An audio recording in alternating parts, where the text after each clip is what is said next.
Uma ótima noite a você que acompanha a nossa programação em áudio e vídeo para todo o Brasil. Você deve estar estranhando eu com esse óculos, esse com esse abafador. Pois é, eu tô aqui em Ribeirão Pires, no centro de treinamento tático. Eu vou contar a história para vocês hoje da doutora Raquel Galinatti. Ela é delegada de Polícia Judiciária, vai contar a história por que ela decidiu entrar para a Polícia Civil do Estado de São Paulo. Ela que também é presidente do Sindicato dos Delegados de Polícia no Estado de São Paulo. Vamos lá? Doutora Raquel Galinatti, tudo bem? Tudo bom, Gabi? É sempre bom conversar com mulheres como você, que fazem a diferença na sociedade. Eu diria que mulheres poderosas. Gabi, eu acho que todas as mulheres são poderosas, você é uma mulher poderosa. Acredito que a gente tem que lutar diariamente por nossa igualdade material e não apenas a nossa igualdade formal. E infelizmente muitas vezes a gente acaba sendo atropelada em relação a isso, né? Você sofre muito preconceito na polícia? Preconceito de forma ostensiva não, mas claro, de forma velada, algo que a gente vê como um machismo institucional existe sim. É uma situação em que não só eu, mas várias mulheres nós percebemos. São situações que muitas vezes as mulheres elas têm uma dificuldade maior de chegar na gestão e na direção das instituições de Estado, principalmente das forças de segurança pública. Então é uma situação em que a gente vê que a gente tem que quebrar o tempo todo barreiras, mas a gente só está acompanhando aquilo que muitas mulheres heróicas fizeram ao longo desse século, para que a gente possa hoje estar como uma jornalista e como uma delegada de polícia aqui. Olha, eu quero que você me conta por que então você decidiu ser delegada de polícia civil, né? Polícia judiciária. Na realidade, desde a época da faculdade, eu já tinha aquele flerte com as investigações, no intuito de combater o crime. A início eu queria ser médica legista. E quando eu percebi que o intuito da medicina é salvar vidas e não após a vida você fazer a perícia, né, o exame médico legal, eu falei assim, não, eu acho que eu tenho que ter alguma profissão além. E aí eu me deparei quando eu assisti com 16 anos aquele filme Questão de Honra, com Tom Cruise e Demi Moore, que fala sobre crimes ali nas corporações de forças armadas e etc. lá nos Estados Unidos. E aí eu falei, não, já sei. Saí do cinema falando, eu vou ser delegada de polícia. Tive uma situação também muito triste na minha família. Minha mãe tem um comércio em Santos. Você é caiçara, então? Não, eu nasci em Niterói, Rio de Janeiro. No Rio, carioca. Niterói, Rio de Janeiro. Meu pai era da Marinha Mercante, então muito novinha, com 1 ano e meio a gente mudou do porto lá de Niterói para o porto de Santos. Meu irmão já nasceu em Santos.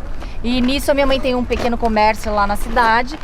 O comércio foi vítima de assalto e o meu irmão, infelizmente, ele foi vítima de tiros dos criminosos. Conseguiu se restabelecer, conseguiu não ter nenhuma sequela, mas infelizmente ele foi um milagre, né? Porque o que a gente vê a criminalidade aí, o dia a dia, deixando a sociedade à mercê, realmente subjugada. Isso me deu mais vontade de entrar para a instituição para somar e combater o crime, investigar, proteger a sociedade. Então eu tive aquele ideal já inicial, mas também, claro, vendo a realidade ali, o crime cada vez amedrontando mais a população, aquilo me deu mais força de estudar durante 5 anos até conseguir passar no concurso. Você é polícia há quanto tempo? Eu passei em 2011, mas a nossa nomeação veio em agosto de 2012.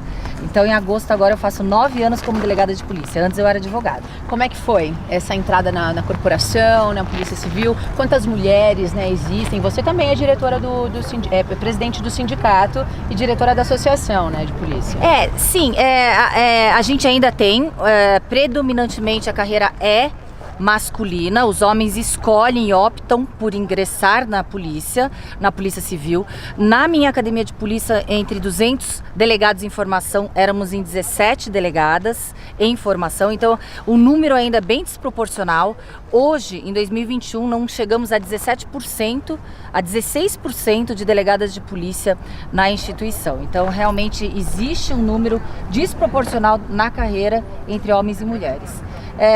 E eu acredito que profissão não tem sexo, não tem gênero, né? A profissão tem aptidão. Então eu acho que as mulheres têm que sim buscar as suas aptidões, independentemente daquelas carreiras que são já colocadas e pré-estipuladas como masculinas. E falando em aptidão, você trouxe a gente aqui no Centro de Treinamento Tático, né, no CBC, que fica aqui em Ribeirão Pires, na região do Grande ABC.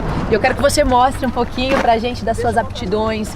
Como é que foi pra você? Como é que aprender tudo isso, né, a atirar, que é uma coisa que é tão distante da realidade, mas tem ficado cada vez mais perto. Queria que você contasse um pouquinho disso pra gente. Sim, na Academia de Polícia a gente aprende, a gente tem bastante, um número muito grande hoje de tiros, né, de aulas de armamento em tiro.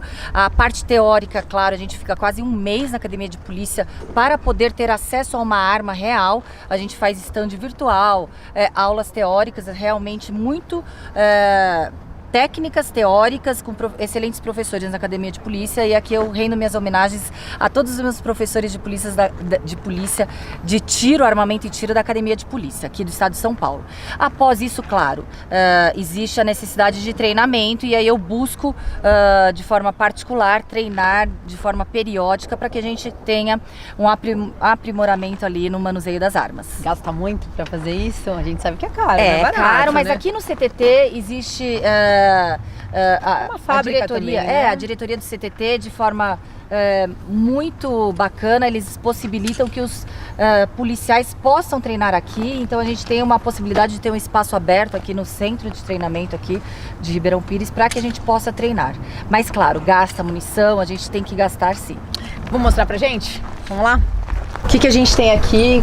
Como é que você aprendeu sobre isso? Não, aqui a gente tem um aparelho realmente muito específico, muito moderno, que ele mede a velocidade do projétil, dependendo da arma. Com várias armas, o projétil passa por aqui e ele mede automaticamente aqui. Olha, tem um dispositivo que ele mede a velocidade do projétil. A gente aqui tem armas, pistolas, a gente tem o fuzil, então a gente treina um pouco de cada armamento. Ali tem uma 12.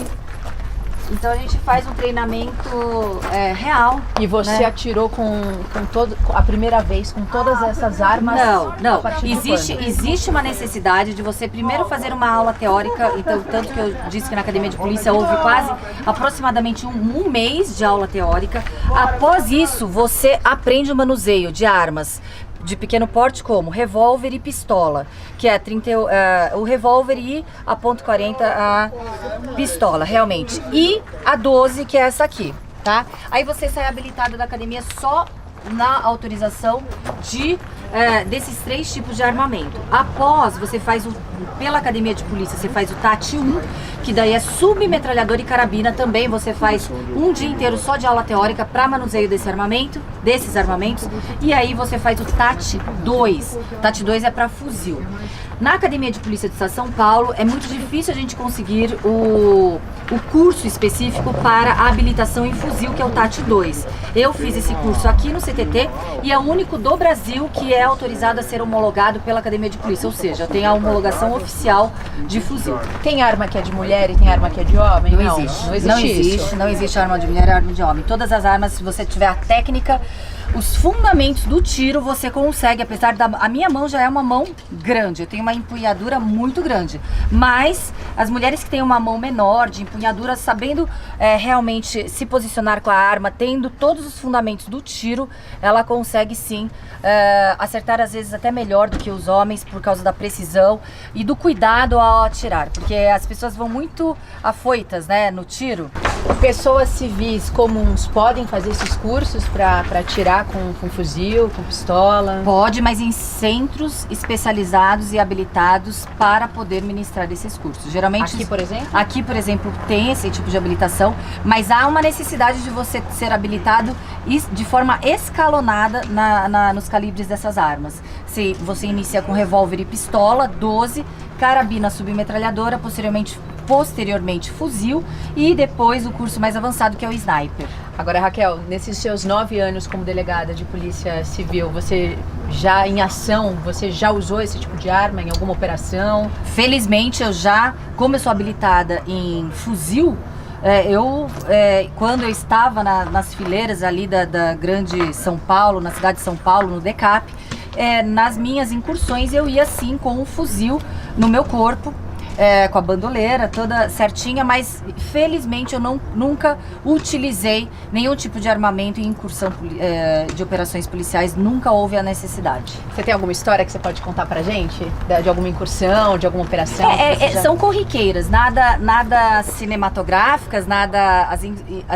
Eu percebo que hoje existe uma espetaculização muito grande a respeito das operações. Sobre isso que eu gostaria que você falasse, sobre o espetáculo que tem virado as operações da Polícia Civil, na televisão, no YouTube, que aliás tá bombando na mídia essa pauta. Na realidade, eu estou aqui até acompanhada de policiais de alto nível, de grupos de operações especiais, tanto da Polícia Civil como federal. E eles, mais do que eles podem afirmar que as operações são cotidianas e diárias. O que se pega e se divulga são recortes, e muitas vezes esses recortes são bonitos, assim como no Instagram. São recortes que são realmente superdimensionados, colocados de forma espetacular, mas o cotidiano, ele às vezes não é bonito. As operações, elas têm que ter uma cautela muito, muito grande.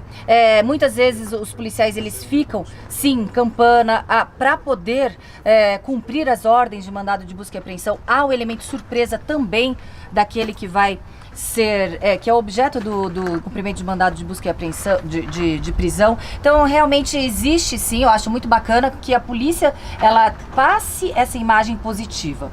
Mas quando a gente exagera e coloca como espetáculos cinematográficos e hollywoodianos, as pessoas acreditam que a polícia seja dessa forma, e muitas vezes uma imagem equivocada pode se passar. O que a gente tem que deixar bem claro, que a polícia é uma instituição de Estado, e quando você pessoaliza essa instituição, você está infringindo o artigo 37 da Constituição Federal, que diz que o princípio da impessoalidade deve imperar sobre as instituições e sobre os cargos. Tem atrapalhado isso, então, esse momento que esses espetáculos, esses filmes, esses vídeos? Eu não acho que atrapalhe, mas eu acho que a população, ela não pode comprar algo como se fosse real. A realidade é muito perigosa, os policiais, eles colocam sua vida em risco diariamente. Tivemos agora, tempos atrás, um policial que foi cumprir um mandado de prisão de um suposto feminicida e foi morto ali na ação, na operação. Os critérios ali que ele foi morto não vêm ao caso, mas a situação é o risco diário que os policiais correm ao cumprir a sua obrigação e o seu trabalho. E você espetaculizar, deixar de forma sensacionalística, muitas vezes você sai da realidade. A realidade é que o policial, ele tem que ter muito cuidado com a sua vida e com a vida ali, tanto das testemunhas e dos inocentes que estão ao redor. Vamos mostrar pra gente como é você operando? Vamos.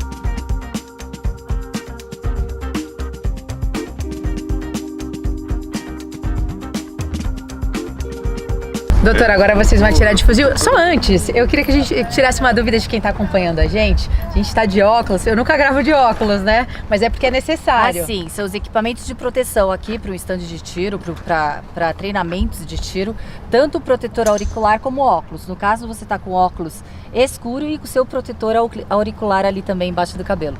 Há essa necessidade. Geralmente, eu prefiro também com roupa, blusa de manga comprida, aqui para proteger o pescoço, porque quando vem o cartucho deflagrado e o estojo não voltar para mim, então é para se proteger realmente. Todos os equipamentos de proteção são necessários e nunca a gente pode dispensar, por mais que a gente treine. Sempre temos que ter, porque um dia que você não usa pode ser o dia que pode dar o acidente. Agora eu quero que você conta pra gente uma particularidade sua. A gente sabe que você é casado com um investigador da Polícia Civil, Sim. né? Eu queria que vocês contassem a história de vocês pra gente. Marcelo. Vocês, tudo bem? Bem-vindo. Como é que é casal de polícia? Como é que vocês se conheceram? A gente se conheceu antes de eu ser delegada e antes dele ser investigador. A gente se conheceu em um cursinho preparatório para concurso. À época a gente era somente colega, só falávamos oi e tchau no máximo. E aproximadamente uns 8 anos depois a gente se reencontrou numa festa do grupo dele, do Garra. À época era o Palumbo, que estava ali à frente do grupo, e era uma confraternização de final de ano. Em 10 anos foi a primeira vez que a gente trocou mais do que 2 palavras, né, do que oi e tchau. E desde ali a gente não desgrudou mais, casamos em menos de um ano, aliás, em um ano, desde a primeira vez que a gente engatou. Eu vi que ele te dá umas instruções aí sempre, também. Sempre. Aí é perfeito, né, o ideal, ter um marido que sabe de armamento e tiro para que você possa treinar de forma mais segura ainda, né? Então realmente é muito bom. Fala pra gente, ela tem boa pontaria ou não? É ótima a pontaria dela. Ah, Na verdade, mas aí não precisa é nem falar marido, muita marido. coisa. Aí não vale. Marido não vale, marido não vale. A gente pode mostrar vocês então Vamos, agora? vamos. Tem mais gente aqui com a gente, Tem. a doutora Tânia também A tá aqui doutora com a Tânia gente. tá ali, tem o Sil, os meninos, o pessoal. Então vamos lá, bora lá. Tem distância agora pra... Tem, aqui é aquela linha uma linha de 10 metros, aí as linhas elas vão vindo 15, 20, 30, 25, ó, Até ali pra são fugir. 20, 15, 10, 7, 5, toda a distância ali tá demarcada. Agora a gente vai ver o casal atirando juntos, então.